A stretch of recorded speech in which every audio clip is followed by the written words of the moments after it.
Jemaat yang dikasihi Tuhan, selamat memperingati hari kenaikan. Di hari ini kita bersama-sama mengenang Tuhan kita, Juru Selamat kita yang kembali kepada Bapa di surga. Alkitab menuliskan, terangkatlah ia disaksikan oleh mereka, dan awan menutupnya dari pandangan mereka. Sesaat sebelum peristiwa ini terjadi, para murid memberikan sebuah pertanyaan kepada Tuhan. Sebagai pertanyaan terakhir kepada Tuhan yang sebentar lagi meninggalkan mereka, pertanyaan ini tentu saja menjadi pertanyaan yang telah mereka pilih dari sekian banyak hal yang ingin mereka utarakan. Apa itu? Mereka bertanya, Tuhan, maukah Engkau pada masa ini memulihkan kerajaan bagi Israel? Ya, setelah para murid itu tahu bahwa Yesus tidak lain adalah Allah sendiri, Sang Mesias yang dijanjikan di dalam perjanjian lama, mereka kemudian mempunyai pengharapan yang sangat besar bahwa kejayaan mereka sebagai bangsa akan kembali. Bangsa mereka akan kembali disegani dan dihormati oleh banyak kaum di sekeliling mereka. Oleh karena mereka dapat memenangkan peperangan-peperangan, Tuhan berdiam di tengah-tengah mereka. Mereka bersatu kokoh di bawah satu kepemimpinan yang dipilih dan diurapi oleh Tuhan sendiri. Tidak seperti kenyataan yang sedang berlangsung di sekeliling mereka, ketika pada saat itu mereka sedang terserak di dalam pemerintahan Romawi Yunani. Para murid memimpikan bahwa ini masanya Tuhan berkarya dan menunjukkan bahwa Dia adalah seseorang yang tidak terkalahkan. Dia telah bangkit dari kematian dan tentu saja mengembalikan kejayaan Israel, bangsa pilihannya, bukanlah sesuatu yang sulit. Atas harapan itu, Tuhan kemudian menjawab apa yang dikatakan oleh Tuhan. Tuhan berkata kepada mereka, engkau tidak perlu mengetahui masa dan waktunya yang ditetapkan Bapa sendiri menurut kuasanya. Tetapi kamu akan menerima kuasa kalau Roh Kudus turun ke atas kamu, dan kamu akan menjadi saksiku di Yerusalem dan di seluruh Yudea dan Samaria dan sampai ke ujung bumi. Melalui jawaban itu, rupa-rupanya Tuhan Yesus tidak mengatakan iya ataupun juga mengatakan tidak. Dia justru berkata kepada para murid, engkau tidak perlu mengetahui masa dan waktu itu. Engkau jangan gelisah dengan hal-hal itu. Engkau tidak pantas dan tidak layak menanyakannya. Yang jauh lebih penting yang harus engkau sadari adalah bahwa sebentar lagi Roh Kudus akan turun, engkau akan menerima kuasa, dan engkau harus bersaksi. Dan kesaksianmu itu bukan hanya terdengar di Yerusalem, di Yudea dan Samaria, tetapi ke ujung bumi.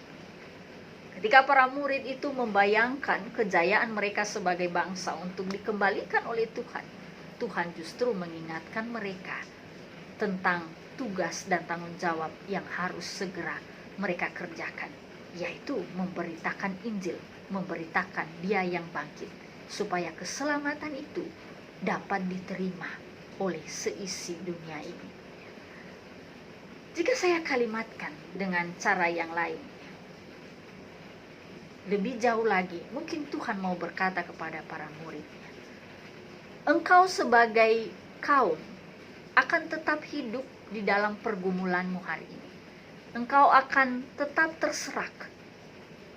Engkau tidak lagi jaya seperti di masa lalu itu. Engkau belum jaya, atau tepatnya tidak untuk saat ini. Tetapi sebagai gantinya, di tengah-tengah situasi di mana engkau tidak lagi berjaya sebagai bangsa, engkau harus hidup di tengah-tengah orang yang tidak percaya. Disitulah engkau justru harus memberitakan Injil itu. Di dalam masa-masa penantian itulah, disitulah justru engkau berguna bagiku. Masa-masa itu perlu supaya engkau dapat menceritakan, menyiarkan tentang aku. Sebagai seorang manusia, engkau mungkin mempunyai cita-cita untuk kembali menikmati sesuatu yang baik menurutmu. Tetapi di mataku, mungkin demikian jika Yesus mau berkata, yang jauh lebih penting adalah bagaimana menyiarkan Injil, memberitakan tentang aku yang bangkit. Bapak Ibu, Jawaban Tuhan ini saya rasa sangat dekat dengan kehidupan kita hari ini dan baik sekali untuk kita refleksikan. Bukankah kita juga adalah seperti murid-murid itu? Kita pun juga kalau bisa kita ingin langsung bertanya kepada Tuhan, Tuhan, kapan situasi dan keadaanku dipulihkan, keadaan bangsa ini dipulihkan, keadaan dunia ini dipulihkan. Kapan situasi bisa kembali seperti masa lalu, ketika kami bebas kembali bekerja, kami mengantar anak kami bersekolah, mereka bisa berstudi, lalu kemudian kami bisa melayani di gereja, kami bisa melakukan hal yang membawa rasa senang di dalam hati kami bisa refreshing, berdharma wisata, kami bisa menyaksikan hal-hal indah ketika kami berkunjung ke tempat manapun yang kami suka, kami dapat berelasi, menyatakan kasih kepada saudara ketika kami berkunjung ke rumahnya, di saat ada bayi yang lahir, ada yang menikah. Kapan itu bisa terjadi, Tuhan? Kapan masa-masa seperti itu bisa kami alami kembali? Mungkin itu pertanyaan kita. Lalu kemudian Tuhan berkata, masa dan waktu itu tidak perlu engkau pikirkan, hanya Tuhan yang tahu. Itu adalah rahasia Tuhan.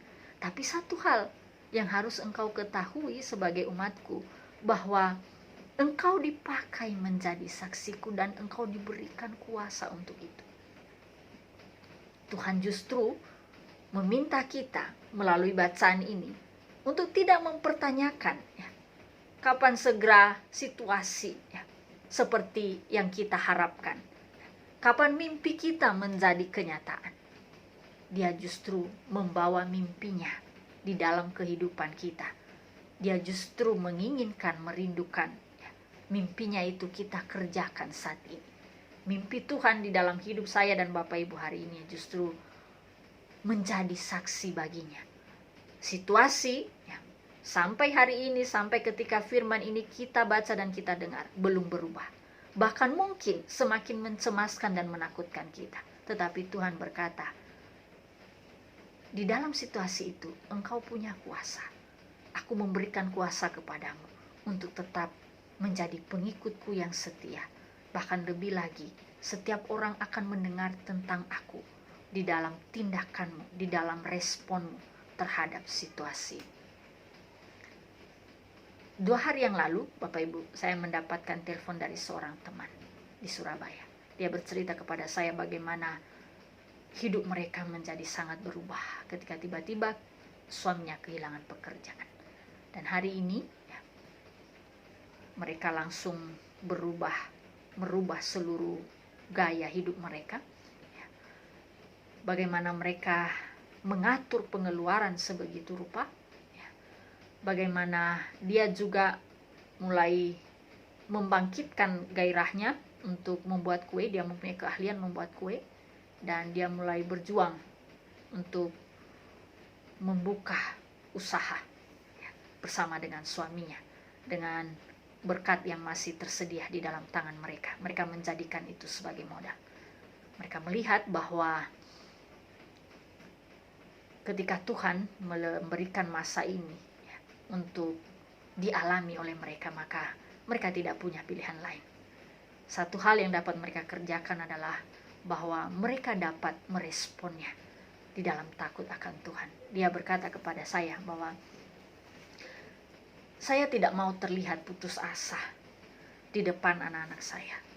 Saya ingin mereka dapat melihat bahwa saya punya Tuhan yang saya andalkan, dan bahwa saya dimampukan oleh Tuhan untuk membawa keluarga kami menjadi keluarga yang tetap hidup dengan baik setiap hari. Ketika mendengar kalimat itu, saya sangat terharu, Bapak Ibu. Kata-kata yang saya yakin pasti keluar bukan dengan mudah, tetapi pasti pergumulan yang berat. Saya dapat merasakan itu oleh karena dia hampir terisak di telepon ketika dia menyampaikan kalimat itu. Tetapi saya melihat itulah sebenarnya seorang Kristen yang tidak lagi penasaran kapan ini akan berakhir. Bukan itu yang dia kejar, tetapi bagaimana dia merayakan hidupnya dan memaknainya sebagai kesempatan untuk lebih lagi menjadi saksi bagi Tuhan. Hari ini dia menjadi saksi bagi anak-anaknya, tetapi saya yakin bahwa di luar terlebih dia juga akan mengatakan hal yang sama seperti yang dia ungkapkan kepada saya, bahwa dia ingin merindukan setiap orang, termasuk tentu saja pertama-tama keluarganya, melihat bahwa Tuhan memperlengkapi dia dan suaminya sehingga mereka tidak akan kekurangan. Tuhan tidak akan membiarkan mereka ketika mereka berjuang bersama-sama ya, di dalam takut akan Tuhan. Bapak Ibu, hari ini saya dan Bapak Ibu juga pasti mengalami situasi dan kondisi yang sama.